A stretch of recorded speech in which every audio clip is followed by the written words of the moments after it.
Welcome to Equal Inspired, the inclusive podcast, brought to you by Equal IT.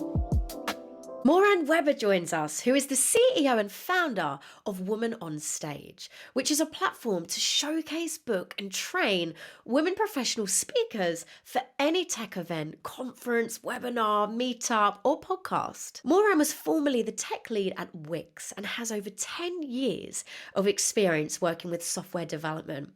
She's also a social psychologist and has a master's degree in social psychology and a bachelor's in computer science and psychology from Tel Aviv University. In the past, Moran suffered from severe stage fright and imposter syndrome, and her path for overcoming these anxieties included her stepping on as many stages as possible to become a now renowned speaker and speaker trainer. Her unique background in software development, social psychology, and being a woman in tech really drove her to embark on the mission of amplifying women's voices everywhere. Thank you, Ellie. So nice to be here. So happy to have you for this conversation and to learn about all the amazing things that you've been doing and the initiatives you've been driving. And for you, Moran, you were really devoted to promoting and encouraging more women in tech. And we'd really love to know what inspires this passion? I think I have this passion for years, but I couldn't really do anything about it a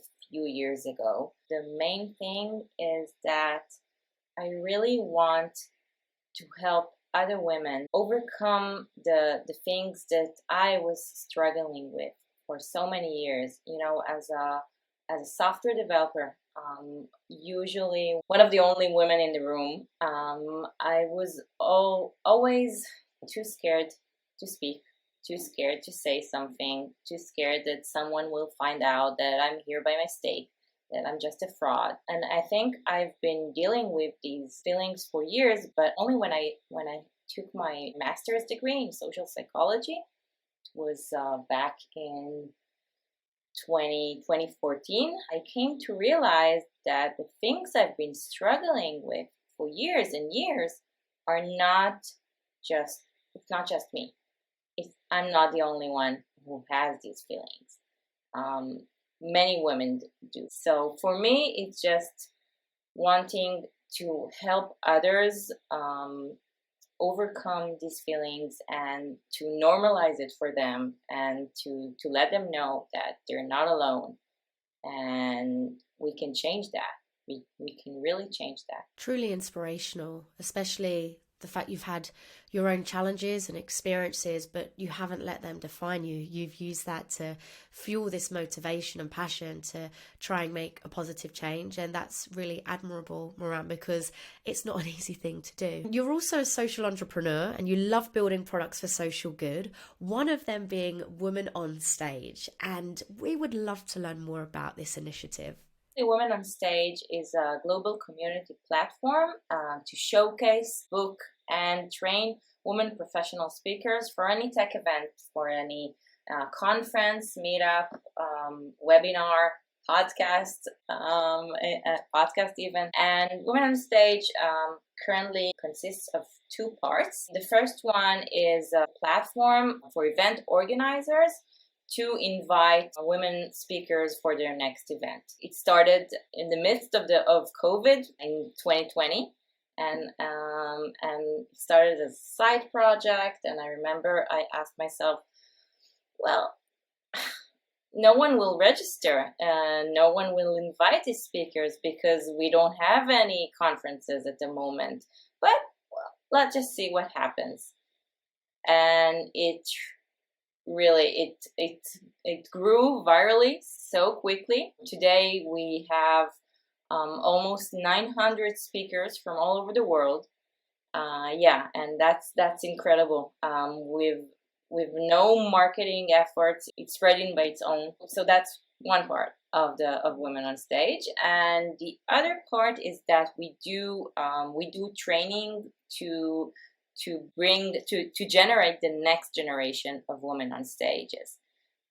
So we have the courses for public speaking, and we have and we do our own conferences and meetups. I live in Israel. I didn't say that before. So some of our activities are currently local in Israel, but we're totally going to expand soon, and lots of exciting stuff.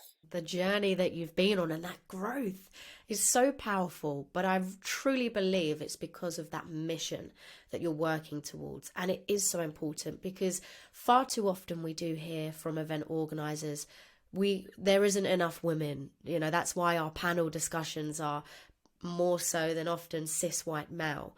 And that's not an excuse because we are out there, and Women on Stage is walking proof of that. That's literally why I started Women on Stage, because I was really pissed that I saw non-inclusive events, and there were no women speakers, or too few at conferences.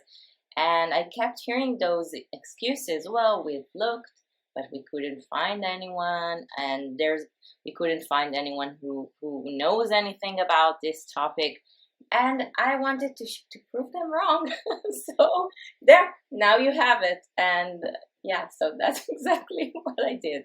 I love that. And you certainly are proving them wrong currently, Moran. And long may this continue. I'm sure you'll go from 900 to many, many, many, many more. And how was that process for you then, being in the pandemic, very difficult times, new territories with the lockdowns and not being able to go to events? So how did that idea go from conception to then launch? It was actually a very difficult time during the pandemic because I had a young child at home with me, and everything was a mess at that time. But I felt like I really want to create that space. I said before, it started as a side project. So after he went to sleep at night, I just sat on my computer and started coding it, and I was really, really, really passionate about it. I felt like I'm doing something. I don't know what will happen. I don't know where is this going. I just want to create it. I just want it to be live. So when I launched, it was in May 2020. Just things were bad back then. I'm sure you remember. But I launched, and I felt like, okay, let's just see what happens. And then people started sharing it all over LinkedIn and other social networks. So it pretty much it just happened, and more women started to register as speakers, and events switched to online. So the demand is still relevant, and we still have panels, we still have Zoom meetings, we still have webinars. So it's still relevant. It's amazing that your platform can work in the midst of a pandemic or in person, and it's continually shining that spotlight on fantastic women. For you, what has been, I guess, the biggest learning that you've had on this journey so far? The most important thing that I learned is that you don't have to be a keynote speaker or to be born a keynote speaker. You can totally learn how to do that.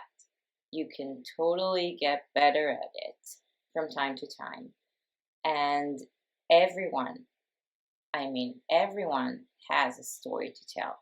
You just need to help them, to help get it out of them. You need to ask the right questions. You need to give them guidelines. You need to I think the most important thing is to show them that they do have something important to say, to show them that they do have something interesting to say. Once they see that, something lights up, and then they start believing in themselves more. So I think that's the most important lesson I learned. What a great lesson that is. And I know that you spend a lot of time on the training piece, which is a really cool addition to Women on Stage. So is that the Technical Speakers Academy? Yes. So through the Technical Speakers Academy, are there reoccurring topics that you cover that you've noticed people struggle the most with? Is there a set curriculum, or do you change it up? We do have a fixed curriculum, but it's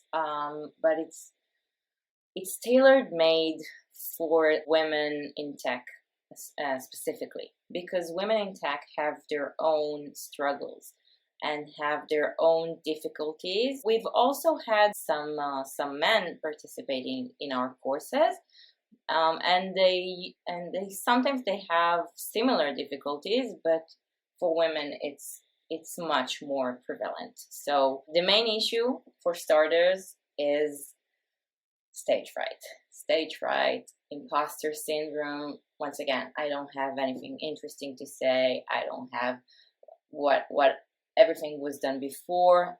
Finding a topic to speak is usually a challenge. So we've come up with a system to help them cope with that, and to help them find their own voice and find their own story. There are several gatherings and one-on-one mentoring and group sessions.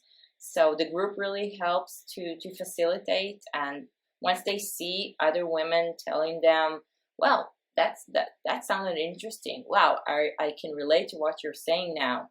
So it really sparks the, I don't know how to call it, but it's something is happening there.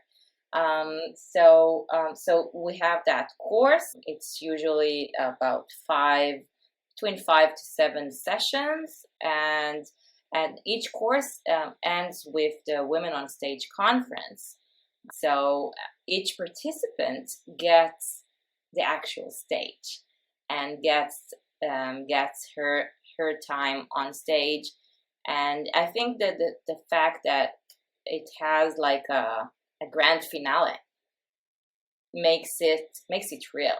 And then they're registered themselves as speakers. Their videos are being uploaded to YouTube, and they can use that to submit to other conferences, to go to further speaking events. So we're really like closing the cycle. What you're doing is so important, and there needs to be that directory, that go-to space where you can find amazing speakers. And especially with the training piece, that's so important, because I also feel that people can at times get it in their head that they could never become a speaker because of maybe the stereotypes that you need to be super extroverted, super confident. You have to be very charismatic to be a good speaker. But like you say, anybody with the right tools and the right practice and support can get to that point of being on stage. And how was that journey for you, Moran, actually you becoming a speaker and going on stage? It was quite a challenging journey for me, because I used to have like really major stage fright. I used to get so anxious. Like I said before,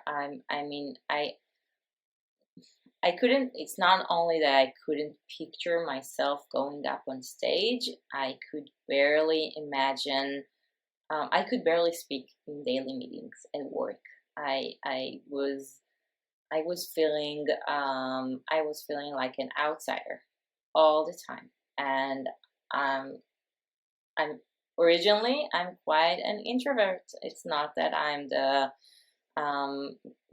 today when I say it, and when I say that, people are surprised. But it's like you're a natural. No, definitely not. It was really hard for me, but my passion for that started about 6 years ago. I used to work at Wix. I was working there for many years, and it was not long after I came back from my first maternity leave, and they had like a presentation skills workshop at work, and for the employees.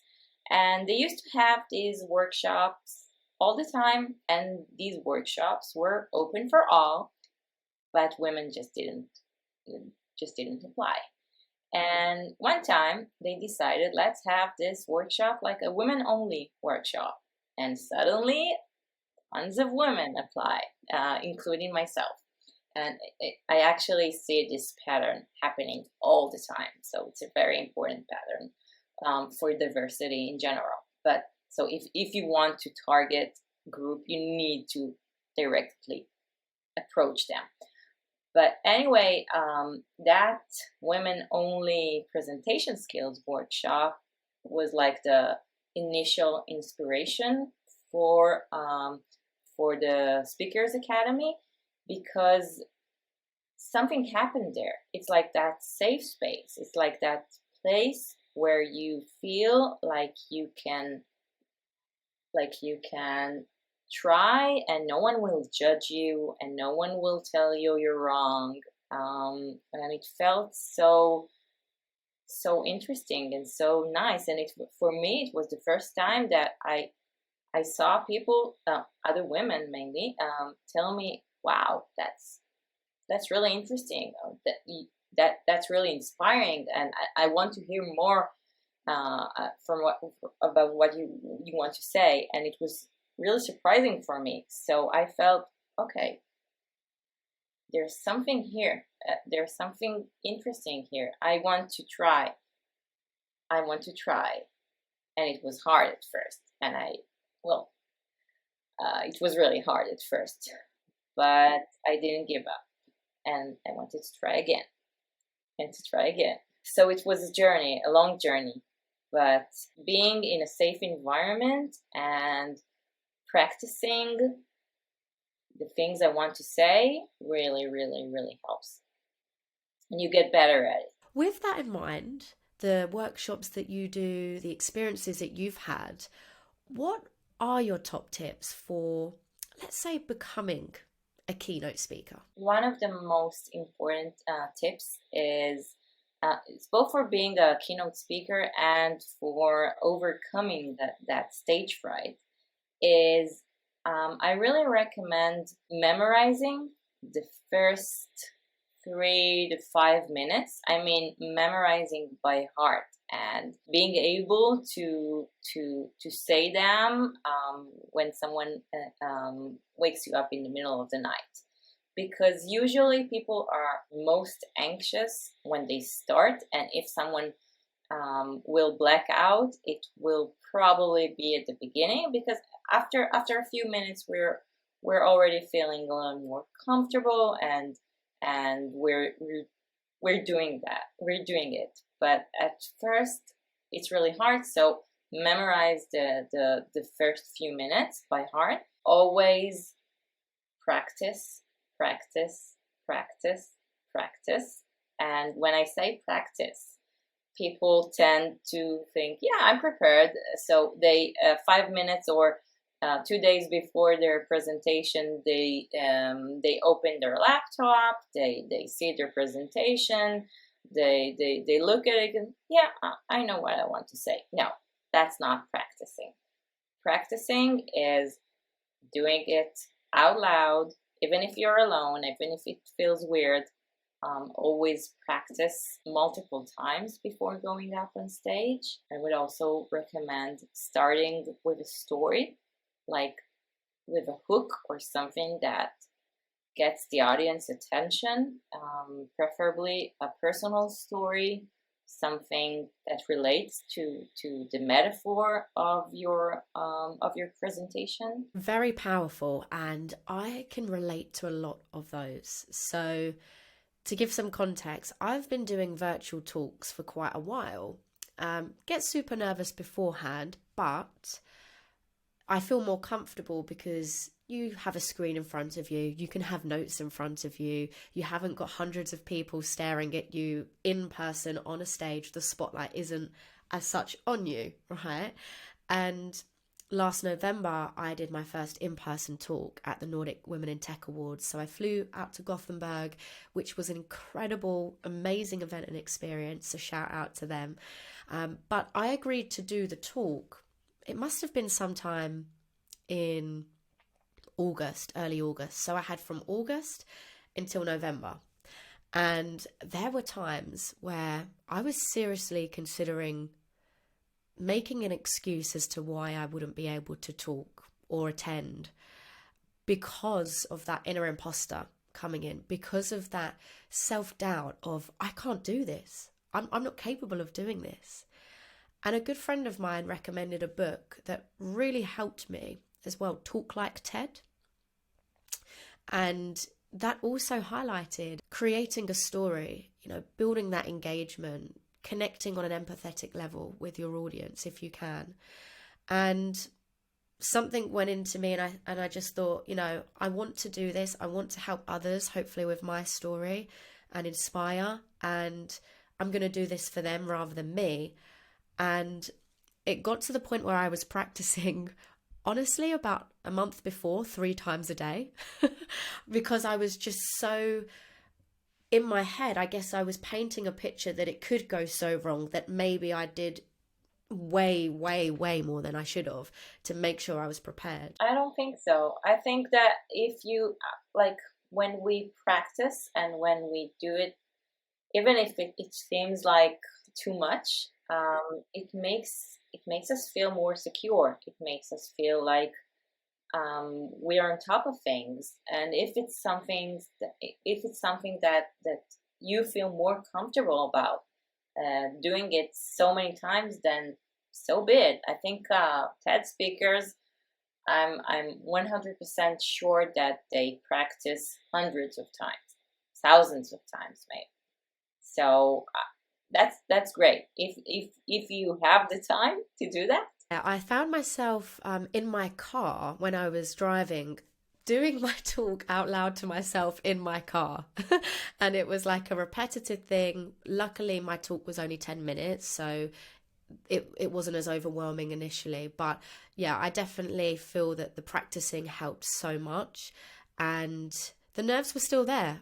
I felt I practiced, I memorized things. But it's not until you actually get there in the room, you see the stage, you see all of the people who, by the way, are super welcoming and uplifting and want you to do amazingly. But it's just that internal feeling of the nerves, right? So do you have like a ritual that you do before getting on stage that helps with your nerves or get you in a good headspace? Yeah, actually I do. I have this ritual every time, and I must say, yeah, I do get anxious every time. I still get scared. I still get sometimes even terrified. But that feeling when I'm done is so uplifting. So it makes it worth it makes it worth everything. And it's like the fact that you step out of your comfort zone is where growth really happens. So, regarding that ritual, so I have that ritual every time I go up on stage. When I take a shower in the morning before, I pause for like 5 minutes and I do the power pose, the Wonder Woman power pose. I open my chest and I close my eyes, and I take a few deep breaths, and I tell myself, I try to reframe my anxieties and turn it into excitement. So and I have this inner voice inside of me saying, like giving myself pep talks along the way. So it's really, I think that really helps me every time. Fantastic routine. Absolutely love that. And doing a lot of these talks, I know that last year you gave a talk that was titled, I believe, Code Like a Girl, Breaking the Gender Stereotype. So we'd love to learn more about this topic. When I say breaking the gender stereotype, I mean that I'm breaking some assumptions, most assumptions that we have about women and technology. For instance, did you know that software development was actually once perceived as a rather feminine field? Software development, the first software developers were women, and it was a women's profession. I even have a really cool article. This is an old quote from Cosmopolitan article from that it was published in 1967. Okay. 20 years ago, a girl could be a secretary, a social worker, or a nurse. If she was really ambitious, she could go and compete with the men, usually working harder and longer to earn less pay for the same job. Doesn't that sound familiar? But now have come the big dazzling computers and a whole new kind of work for women, programming, telling the miracle machines what to do and how to do it. Anything from predicting the weather to sending out billing notices. And if it doesn't sound like a woman's work, well, it just is. It's just like planning a dinner. You have to plan ahead and schedule everything so it's ready when you need it. Programming requires patience and the ability to handle detail. Women are naturals at computer programming. And it's about time, because this is the age of the computer girls. So as part of my talk, I discussed the things that happened ever since. So if software engineering was a feminine field, it all started to change around the mid-1980s, where the personal computers started to get inside people's homes. And those first computers were mainly marketed and targeted mainly boys and men. And I have a lot of examples of those early advertisements. So, the rest is history. It started, they changed the perception around it. When I think back now, didn't even know an article like that existed. And the fact that that has been around for so many years and maybe not many people know about it, that's worrying, because it just highlights how the industry has changed.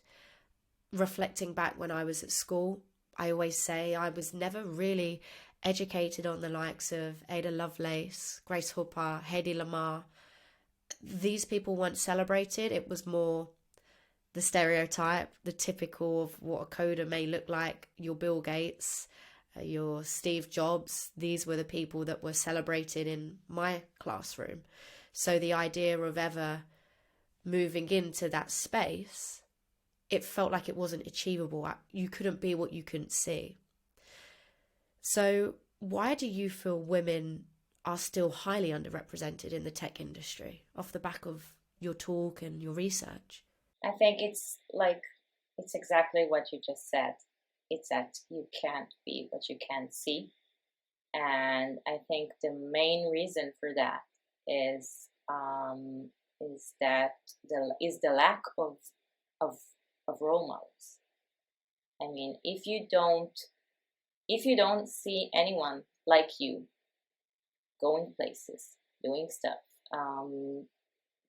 like being the director of engineering, founding companies, so you don't even consider, you don't think it's even possible for you.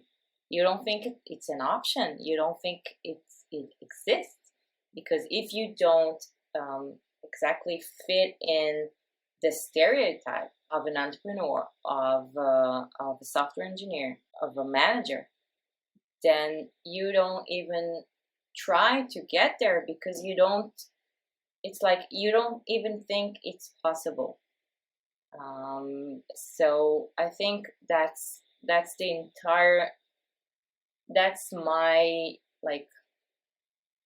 the most important thing in Women on Stage, in my perspective, is creating those role models, and I call them relatable role models, because you can. It's not enough if you see someone who's like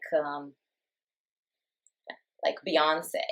You will probably there's not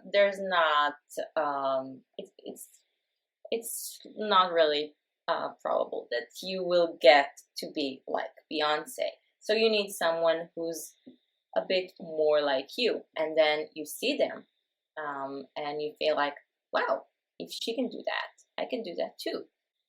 Maybe I can get there as well. And then this impact is growing because if I went to the Nordic Women in Tech conference, and I see you, or I see your podcast, your podcast on YouTube, and I see someone who's a bit like me, then there is a bigger chance that I will try to put myself out there next time, or that I will try to get that promotion, or I'll negotiate on my salary next time, because suddenly you feel like, just representation matters.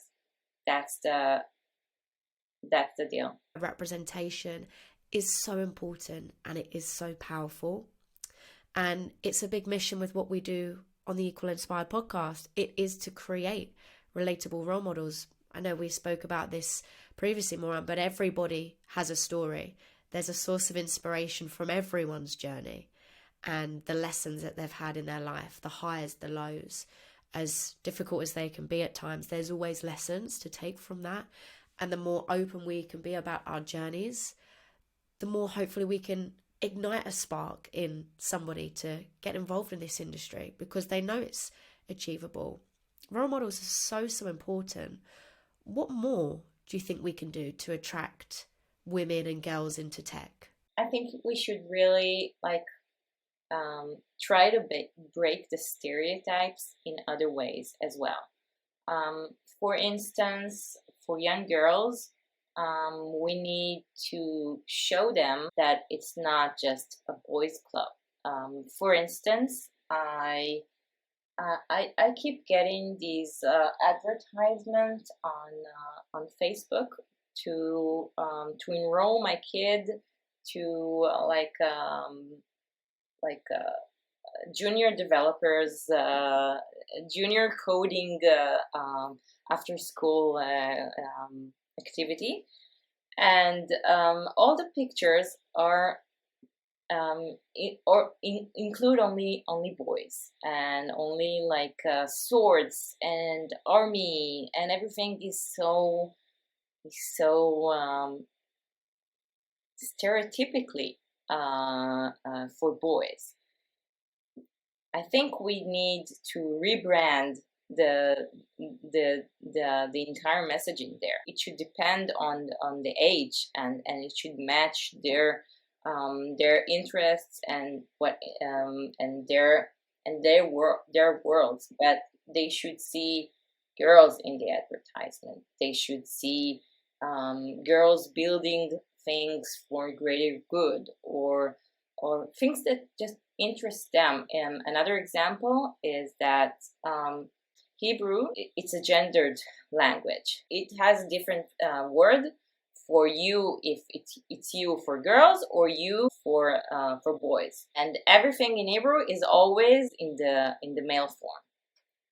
So one thing I always say for Israelis mainly is to try to fix it and use the feminine form, and then add a disclaimer at the end saying, well, it's written in the female form, but it's open for all genders. And that small manipulation really changes everything. So that's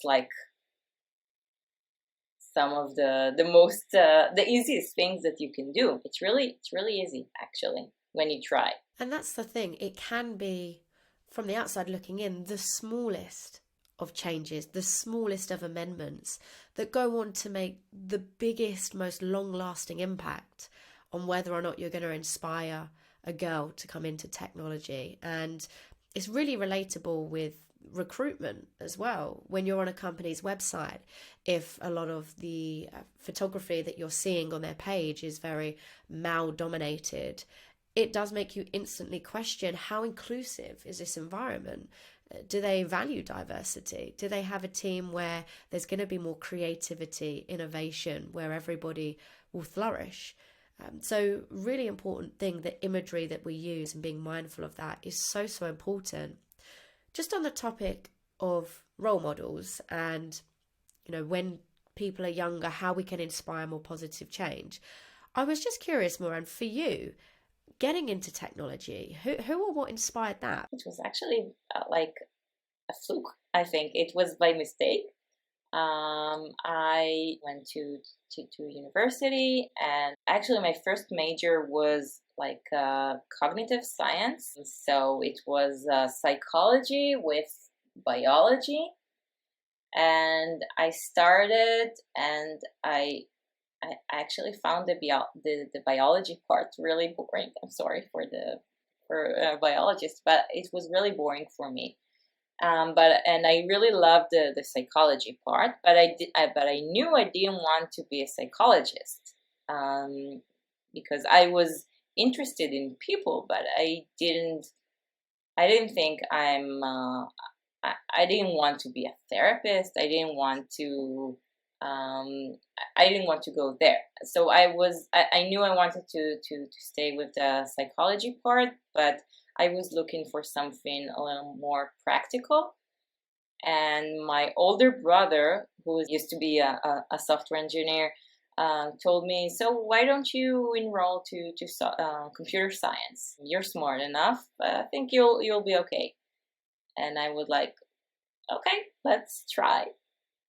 And I actually didn't like it at first. I thought it was really, really hard. And once again, I was one of the only. We had some women there, but not so much. And there wasn't.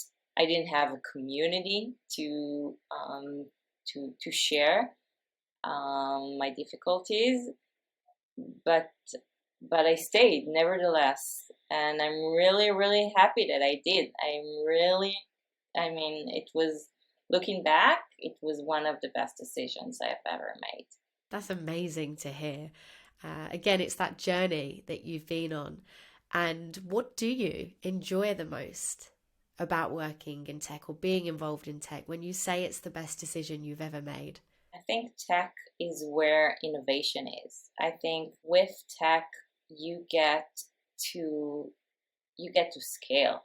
You get to reach places that you never thought you would. You get to do really big stuff that reaches millions of people, that possibly can reach millions of people worldwide. And I'm also a very analytical person, so I really like the challenge. You can really feel your brain is working. Your entire brain is working now. So it's challenging, it's interesting. You get to feel like, wow, something's happening here. It's really cool to hear what you love the most about working in tech. And as I say, your passion for what you do, it's so inspiring. And you truly are a role model, Moran, in everything that you've achieved and the obstacles that you've overcome in having that resilience. And if you could give one sentence of advice to women, girls who are following in your footsteps, what would it be? So I would say, don't give up. Even if it's hard, even if you're feeling alone, even if you're feeling like you don't have anything important to say, or that you're not smart enough, I can guarantee that most girls and women who do get into tech are totally capable, and we can get so many more of them, because they're so smart, they're so talented, they're so inspiring themselves, that I'm I'm always up for listening to their stories, to their achievements. So don't give up, and always I think that one of the most important things is to gather a community around you of women who are going through similar issues, or you're like someone to count on, someone that will tell you that you're amazing. We need that. We need that a lot.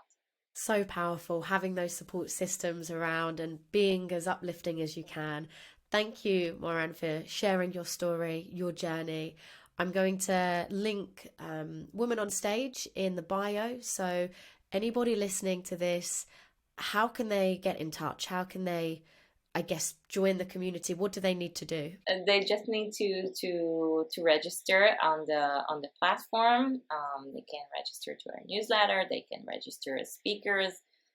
They can follow our upcoming conferences page, and we really invite more women, and actually, and I forgot to say before, also non-binaries and other gender identities are also welcome to join us.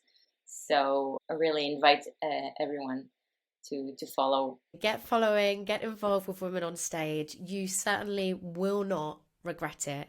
And thank you again for your time, Moran. It's been so fun speaking. Thank you so much, Ali. I had a wonderful time speaking with you, and you are yourself so inspiring and uplifting, and a really terrific host and interviewer. So thank you for having me. Thank you for listening to today's episode, and we hope you're feeling inspired. If you are, please feel free to like, share, subscribe, and join us on our mission to create a diverse, inclusive, and equitable universe. This podcast is brought to you by Equal IT, a mission-driven business working to diversify tech teams through refined talent acquisition, complemented by diversity and inclusion consulting. As an Azure Heroes inclusive leader, we aim for teams to cultivate a strong sense of belonging and equity. Find us on Twitter and LinkedIn. We welcome your feedback, questions, and would love to hear from you. Join us next time on Equal Inspired.